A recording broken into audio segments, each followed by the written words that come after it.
So what is up guys, I know आप में से बहुत लोगों ने कहा था यार हिंदी में डालो, हिंदी में डालो, तो हिंदी में आ गया है वीडियो। अब क्या है कि 24 मिनट का पूरा हिंदी में डब करना बहुत बड़ी लंबी बात हो जाएगी और आप टाइम लग जाएगा। तो मैं क्या कर रहा हूँ, मैंने जो जो सवाल पूछे हैं और जिन जिन सवाल का उन्होंने जवाब दिया है, हर जवाब का हिंदी ट्रांसलेट करके मैं वर्जन डालूंगा।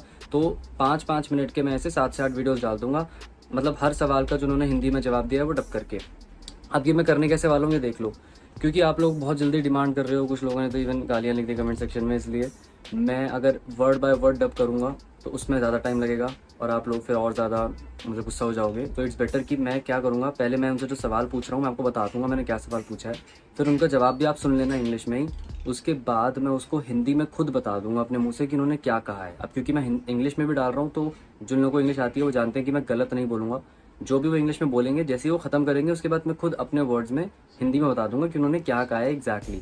तो इससे आप लोगों को ईजी भी रहेगा और आप लोगों की कन्फ्यूजन भी नहीं होगी। तो नाउ विदाउट वेस्टिंग टाइम इस वीडियो में हम आगे बढ़ते हैं guys. I have another question.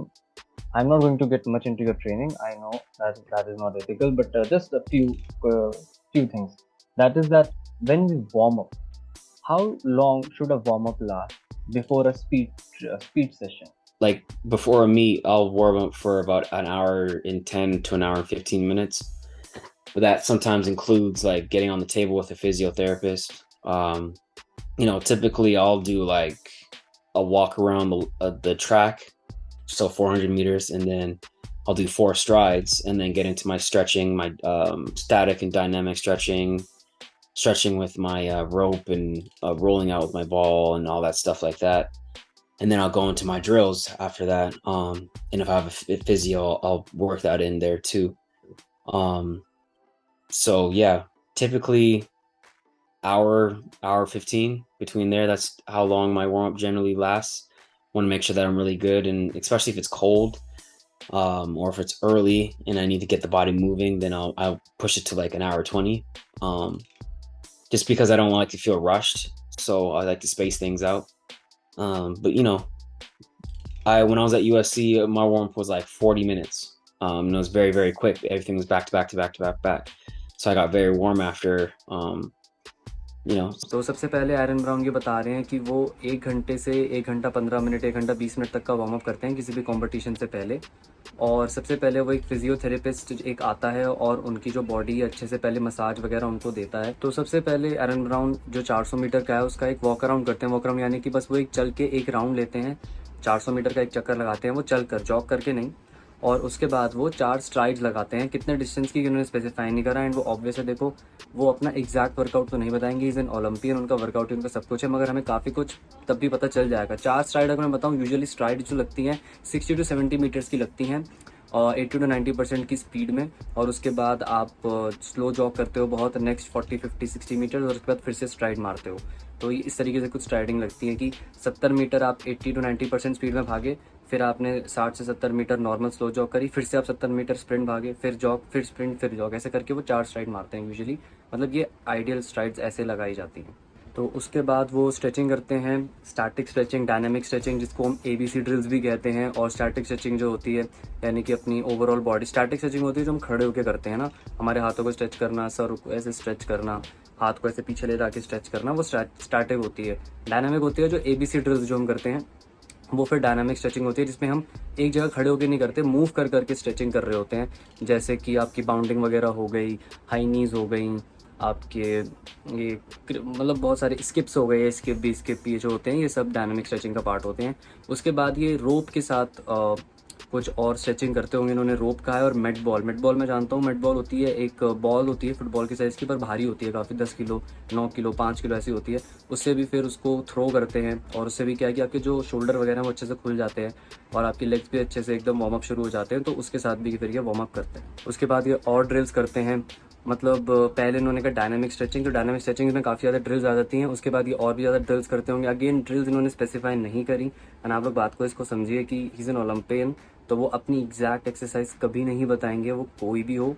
तो ड्रिल्स में मैं आपको फिर भी मैं बता देता हूँ, बहुत सारी ड्रिल्स होती हैं, जैसे मैंने पहले भी कुछ बताई, जैसे कि जिगजैग्स, स्लो एंड फास्ट रनिंग, थोड़ा बहुत जंपिंग, और बहुत सारी ड्रिल्स होती हैं जो कि इंक्लूड आप लोग कर सकते हो। मैं पूरा वार्म अप का खुद भी एक सेशन डालूंगा बहुत जल्दी, कि इसमें मैं खुद आपको एक पूरा वार्म अप करके दिखाऊंगा।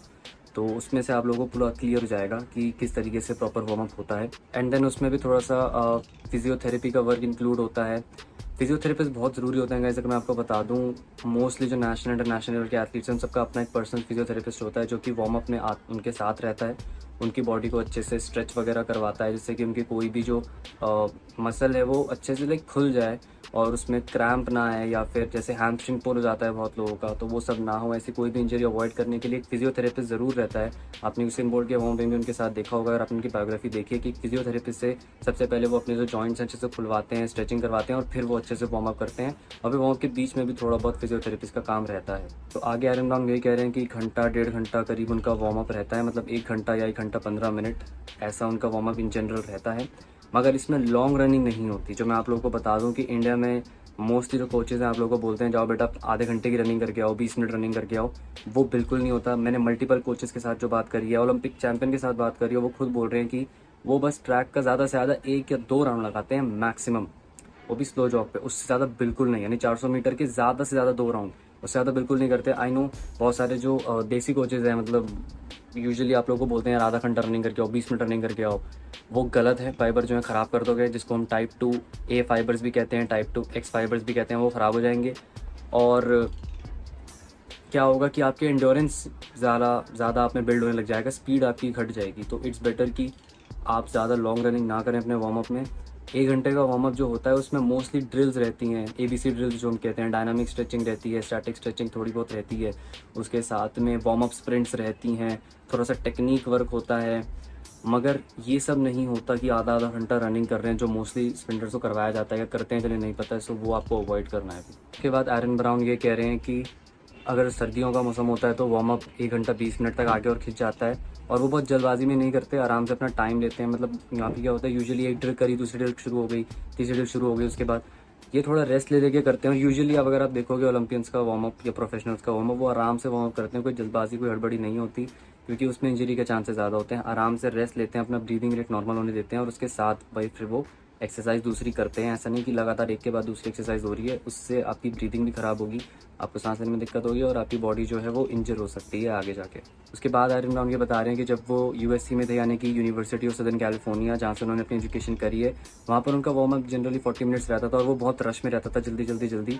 सो यही बता रहे हैं कि अब वो रश में नहीं करते, अब वो आराम से अपना टाइम लेते हैं, घंटा 1 घंटा 15 मिनट करते हैं। और कनाडा की में, क्योंकि वो कनाडा में रहते हैं, तो कनाडा में बहुत ज़्यादा ठंड होती है, तो इसलिए वो आराम से मतलब इतना टाइम लगा लेते हैं वार्म अप में। इंडिया में जनरली हमें इतना टाइम नहीं लगेगा, आप लोगों का वार्म अप यूजुअली हो जाएगा इससे कम टाइम में, क्योंकि यहाँ पहले से ज़्यादा गर्मी रहती है कंपेयर टू कनाडा। कनाडा में तो सर्दियों में स्नोफॉल हो जाता है, तो वहाँ पे टेम्परेचर गर्मियों में भी काफ़ी ज़्यादा होता है, बट यहाँ पर आप थोड़ा जल्दी वार्म अप कर लोगे क्योंकि वेदर आपके साथ होता है। सो ये था एक ideal warm up. So guys, अगर वीडियो अच्छा लगा हो तो लाइक एंड सब्सक्राइब करना मत भूलना। मैं आगे और भी जितने मैंने सवाल पूछे थे उनको हिंदी में डब करके डालने वाला हूँ। So just make sure that you hit the subscribe button, like and share this video as much as possible. कोई भी डाउट हो तो आप कमेंट सेक्शन में पूछ सकते हैं।